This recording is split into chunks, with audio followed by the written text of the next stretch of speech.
জনাব বল্টু, আপনার কোর্টে আসতে এত দেরি হলো কেন? আপনার জন্য কোর্টের মূল্যবান সময় অপচয় হয়েছে, এর জন্য আপনার শাস্তি হতে পারে। হুজুর, রাস্তা দিয়ে আসার সময় আমার সাইকেলের নিচে একটা ছাগল পড়েছিল। তা ছাগলটা কি মারা গিয়েছিল? হ্যাঁ হুজুর, ও তো আমাকে জিজ্ঞেস করার সুযোগই দিল না ও মারা গেছে কিনা। বলেন কি? আপনার শাস্তির পরিমাণ তো আরো বেড়ে গেল। এমনিতেই আপনি কোর্টের মূল্যবান সময় নষ্ট করেছেন, তার উপরে আবার পশু হত্যা করেছেন। আপনার তো এখন ফাঁসি হবে। হুজুর, জেলে ভরবেন নাকি ফাঁসিতে ঝোলাবেন, যা করার তাড়াতাড়ি করেন, আমার হাতে এত সময় নেই। আমার আবার বাড়ি থেকে গরুকে খাওয়াতে হবে।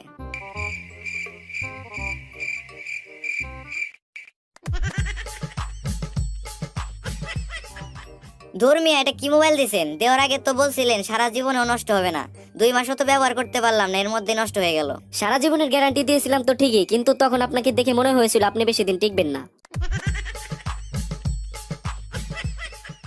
আচ্ছা ভাই, আপনার দোকানে কি পানি আছে? হ্যাঁ ভাই, পানি আছে। তাহলে সাবান আছে? হ্যাঁ ভাই, সাবানও আছে। আচ্ছা ভাই, তাহলে সাবান আর পানি দিয়ে ভালোভাবে হাত ধুয়ে 5 টাকার মুড়ি দিন তো।